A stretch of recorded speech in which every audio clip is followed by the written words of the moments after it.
Assalamualaikum warahmatullahi wabarakatuh.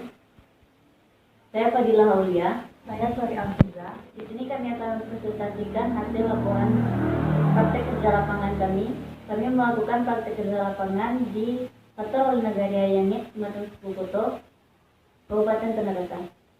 Di sini kami merancang sebuah sistem informasi pengelolaan data menggunakan rumah penduduk di Nagari Ayangit, Kecamatan Sukoto, Kabupaten Tanah.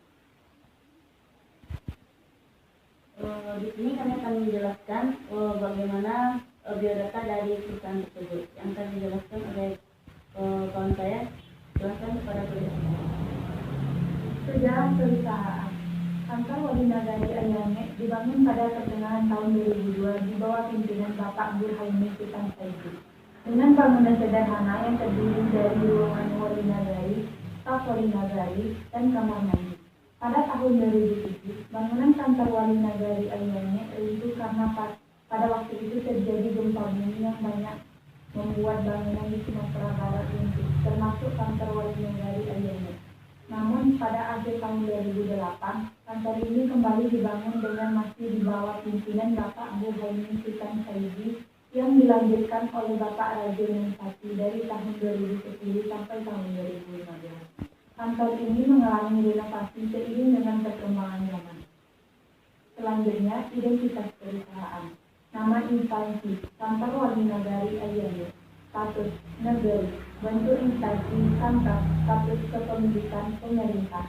SK pendirian, tanggal 12 bulan Juli tahun 2002. SK izin operasional, tanggal 27 bulan September tahun 2002. Kegiatan kerja pagi. Jalan atau kode pos, Jalan Telaga Harapan 27151. Jorong Foto Nanggada, Tanah Ayangit, Kecamatan 10 Foto, Kabupaten Tanah Datar, Provinsi Sumatera Barat. Selanjutnya visi dan misi. Visi, terbangunnya tata kelola pemerintah nagari yang baik dan bersih, guna mewujudkan kehidupan masyarakat yang maju, sejahtera dan berkeadilan. Misi, meningkatkan kualitas pelayanan kepada masyarakat dengan melaksanakan program pemerintahan nagari yang terbuka, bertanggung jawab dan transparan dalam masalah keuangan nagari sesuai peraturan perundang yang berlaku. 2. Mewujudkan kualitas sumber daya manusia yang tinggi melalui peningkatan pemerintah pendidikan, kualitas pendidikan dan pembinaan pemuda dan olahraga. 3. Melaksanakan pemerataan pembangunan di segala bidang pada 4 jorong usaha nagari Ayangit dengan lebih mengedepankan kepentingan masyarakat banyak. 4. Mewujudkan masyarakat yang sejahtera melalui peningkatan laju pertumbuhan ekonomi di nagari dengan meningkatkan kualitas sarana dan prasarana pembangunan yang bersatuan langsung dengan masyarakat. 6. Meningkatkan mutu pelayanan kesejahteraan dan kesejahteraan sosial masyarakat serta membantu memfasilitasi masyarakat untuk mendapatkan pelayanan kesehatan dan semua tingkatan.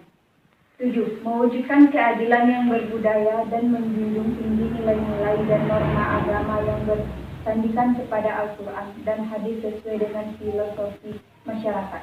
Adat Basandi Sarak Basandi Kitabullah. Selanjutnya, kondisi lingkungan. Kondisi lingkungan kantor Wali Nagari Ayangit aman, nyaman, bersih, dan sejuk. Di kantor Wali Nagari Ayangit tersedia penerangan listrik, air bersih, dan telepon. Letak geografisnya juga memudahkan dijangkau oleh masyarakat. Memiliki fasilitas yang lengkap yaitu 1 ruang wali nagari, 1 ruang sekretaris, 1 ruang staf, 2 WC, 1 ruang pertemuan. Selanjutnya akan dijelaskan oleh teman saya, Fadilah. Saya akan menjelaskan sedikit pengertian dari sistem informasi. Sistem informasi adalah suatu sistem di dalam suatu organisasi yang mempertemukan kebutuhan pengelolaan transaksi harian, mendukung operasi, bersifat manajerial dan kegiatan strategi dari suatu organisasi yang menyediakan pihak luar tertentu dengan laporan-laporan yang berbeda. Tujuan dari sistem informasi adalah menghasilkan sistem informasi. Sistem informasi adalah data yang diolah menjadi bentuk yang berguna bagi para penggunanya. Data yang diolah saja tidak cukup dapat dikatakan sebagai satu informasi. Untuk dapat berguna, maka informasi harus didukung oleh 3 pilar sebagai berikut. Tepat pada orangnya, atau relevan, tepat waktu atau timeline, dan tepat nilainya atau akurat.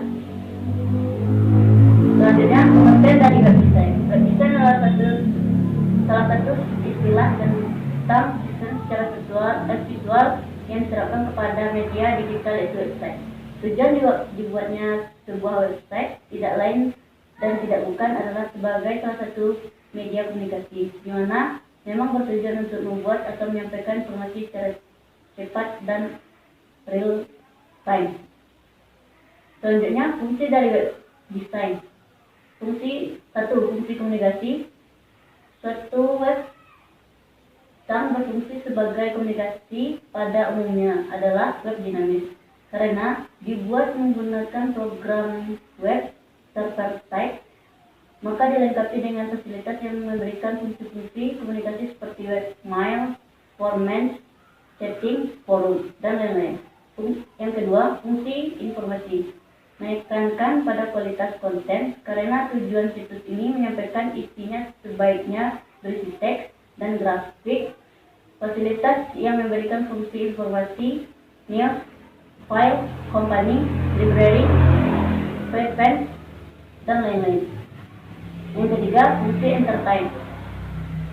Sebagai sarana hiburan atau penggunaan animasi, gambar, dan elemen yang bergerak pada meningkatkannya mutu presentasi desain, meski tetap harus mempertimbangkan kecepatan gambarnya. Contoh, fungsi entertainment yaitu game online, film online, dan musik online, serta lain-lain. Yang keempat, fungsi transaksi. Situs web dapat dijadikan transaksi bisnis, baik barang, jasa, dan lain-lain. Situs web menghubungkan perusahaan, konsumen, dan komunitas tertentu melalui sarana elektronik. Pembayarannya bisa menggunakan kartu kredit, transfer, ataupun membayar langsung. Selanjutnya, di sini pada perancangan sistem informasi pada kontrol negari, kami mendesain sebuah database tambahan data kepemilikan. Di sini juga banyak desain database yang kami rancang, cuman intinya pada desain ini adalah tanggal masternya. Jadi keluarnya yang di sini di database akan tersimpan ID, kode rumah, nama pemilik, tahun berdiri, jumlah kakak, kondisi bangunan, status dan jenis rumah maupun tipe rumah. Dan kami membuat database yang diberi nama DB Data Kepemilikan Rumah serta nama tabel, yaitu tabel master, yang kami jadikan primary key-nya adalah ID. Kemudian ini adalah output dari hasil yang kami buat, akan menampilkan desain data kepemilikan rumah yang seperti saya bilang tadi. Ini ada namanya, kode rumah, nama pemilik, dan sebagainya. Untuk menambahkan data kepemilikan rumah, kita bisa menyimpannya dan akan keluar data-data yang siapa yang pemilik rumah tersebut. Sekian dari kami dalam mempresentasikan hasil laporan kami. Terima kasih. Assalamualaikum warahmatullahi wabarakatuh.